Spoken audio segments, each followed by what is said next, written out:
शैतान को इस दुनिया में सबसे नफरत वाला चीज पता है क्या है?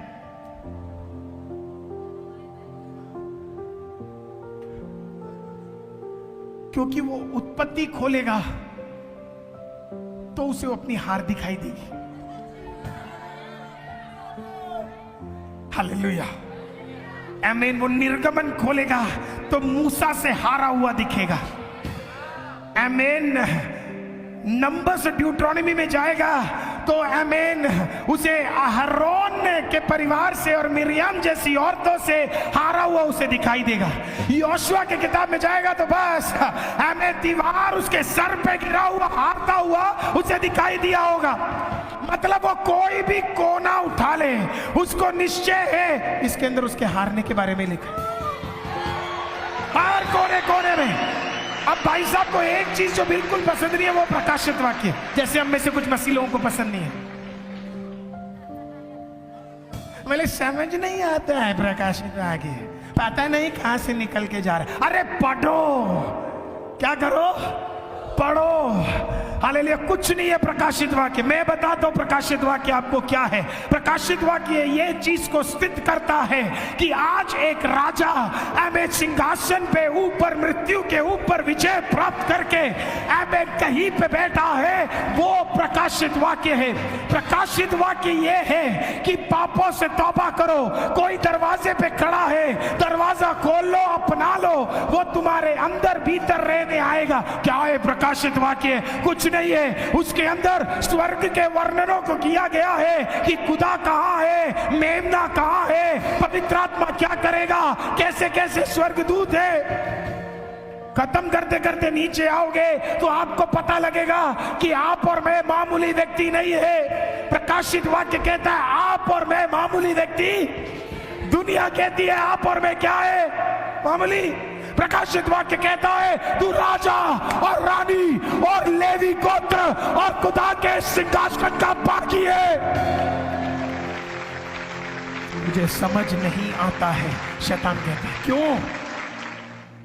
वो नहीं चाहता हम पढ़े, क्योंकि जब वो प्रकाशित वाक्य दिखता है तो उसे अपने परमानेंट घर का अवस्था दिखता है। अभी तो भाई साहब नरक में है। कहां पे है? नरक उसके लिए बनाया गया है, अभी तो वहां पे है। लेकिन जब प्रकाशित वाक्य के अंत के 19 में वो पढ़ता है ना तो उसके रूह कांप उठते हैं, क्योंकि उसे भी पता है अंत में उसके साथ क्या होने वाला है। उसे पता है उसे आग के भट्टी में डाल दिया जाएगा। उसे पता है प्रेज़ लॉर्ड हमेशा हमेशा के लिए वो हार जाएगा। उसे चेन में डाल दिया जाएगा, उसके चेलों को खत्म कर दिया जाएगा। आमीन। उसके हर कार्य को तोड़ दिया जाएगा, नया स्वर्ग और नया पृथ्वी बन जाएगा। आमीन। उसके पास कोई अधिकार नहीं होगा। अजगर जिसे कहते थे आमीन वो बिना सर और बिना ताकत के आग के भट्टी में मंडरा रहा होगा। उसे पता है कि उसका अंत क्या है, इसके लिए वो खुद इसको कभी नहीं पढ़ता होगा। खुद इसको कभी नहीं पढ़ता होगा और वही कोशिश वो करता है कि हम भी इसे। अब आप सोच लो, जब आप ये नहीं पढ़ते तो आप कौन सा वाला कार्य कर रहे हो? हालेलुया। क्योंकि जब आप पवित्र आत्मा से भरे होंगे आपको ये पढ़ने का मन करेगा, खोलने का मन करेगा, उठाने का मन करेगा। हालेलुया। लेकिन जब पवित्र आत्मा नहीं होगा इसे दूर रखने का मन करेगा, इसे पकड़ने का मन नहीं करेगा, इसे उठाने का मन नहीं करेगा, इसे खोलने का मन नहीं करेगा। आमीन। आज यीशु के नाम से अगर खुदा में हो तो आपका दुआ प्रार्थना ये हो, खुदा तलवार को नीचे नहीं, तलवार को हाथों भीतर उपयोग करने के लिए मुझे उपयोग कर। हालेलुया।